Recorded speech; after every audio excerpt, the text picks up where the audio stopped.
Luka Doncic and the Dallas Mavericks are going to the NBA Finals. And this got me thinking, man, this Luka guy has been pretty good for his whole career. I wonder where he's going to end up all time. Could he maybe even be the GOAT? Now that question sounds crazy. The GOAT? Like Michael Jordan, LeBron James, Darius Garland? No way Luka could ever stack up against these all-time legends. When you look a little deeper into it, he probably has a chance. Before we start talking about Luka's GOAT case, make sure to subscribe if you think Luka could be the GOAT, and if you think he doesn't have a chance to be the GOAT, also hit the subscribe button. Anyways, what's important to remember going into this, Luka is only 25 years old, and realistically could have over 10 more years of dominance with his playstyle. Luka relies on his insane basketball IQ and crazy talent, not as much as athleticism. And we've seen over and over again players who strictly rely on athleticism burn out earlier into their career compared to players who can manipulate the game without needing to jump out of the gym. And if you watch any Mavericks basketball, you know Luka does not rely on his athleticism. Like, literally at all. Anytime he's on the court, you know he's the smartest one out there. And being a 6'7" point guard doesn't hurt either. His ability to have full vision of the court is what makes him so incredible in the playmaking department. It's like he views the court from a top-down perspective, like he's hanging from the jumbotron mapping out plays in his head. And the fact that scoring is such a huge threat means teams are going to have to put more attention on him, leaving his teammates open much more often, being even more deadly ever since Kyrie joined the team. But seriously, look at some of the shots he's making. In this clip, it looks like he's confused and is just now learning how to dribble a basketball. But this was a part of his plan, and he's just able to heave the ball up, and of course it went in. My favorite part about this clip is trying to watch Josh Green just comprehend what he's watching. Imagine being in basketball circles your entire life, playing in AAU circuits, playing college ball, being regarded as one of the best players out of your peers, and when you finally make it to the big leagues, you're stuck in the corner watching a big foreign man who looks like he's never seen a treadmill before, clumsily cooking up a very high regarded defender in Precious Achiuwa. Man, I love Luka, and I just feel bad for this guy.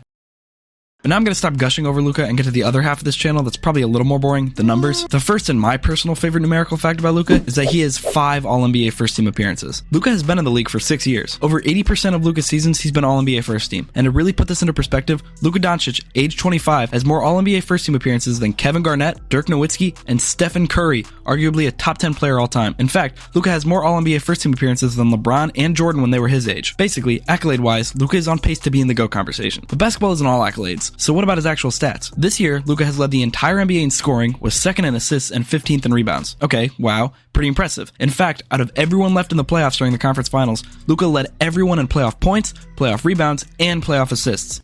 Also wow. The past 5 years, Luka has scored the most points out of literally anyone in the entire league. And this is all without mentioning Luka has only gotten better each year, and he already has the 3rd highest career points per game out of any player in NBA history, only behind Michael Jordan and Wilt Chamberlain, and he's not even super far away from them. So if he can continue to get better, or at least play at the level he is now, Luka could have the highest scoring average for a career out of anyone literally ever. And to me, that's a pretty good thing to have on your GOAT resume. And if this final series turns out in Luka's favor, the only thing Luka won't have on his resume is an MVP. But with the way he's playing, I'd be more than surprised if he didn't get an MVP sooner than later. So Luka isn't even halfway through his career, and he already has all-time great accolades, stats, and elite talent. I'm not sure how anyone can say he doesn't have GOAT potential. The only argument I can see is that almost every all-time great has at one point in their career been an elite defender. From Jordan, Bron, Kareem, Kobe, Duncan, etc., they've all been two-way players. But I believe there's a point where the offense becomes so impactful that the lack of defense can be masked. And it's not like Luka is a horrible defender, just not exactly excellent. And in an era like the one we're in right now, where defense is not nearly as valued as offense, I think Luka is playing at just the right time for his game to flourish. Basically, I think Luka Doncic could become the GOAT. In fact, I think he's well on his way to becoming the GOAT, if not at least top 3 all time. But maybe the 30 points per game, 10 assists per game, and 9 rebounds per game doesn't convince you, and if it doesn't, let me know why in the comments below. But if you do think Luka could be the GOAT, tell me why. Maybe you have other reasons than me. And maybe we can start some lively debates in the comments, but be respectful. We all love basketball, so let's keep it civil and respectful. Anyways, if you made it this far, I appreciate you very, very much. Subscribe if you want to, like the video if you really want to, and if you really, really want to,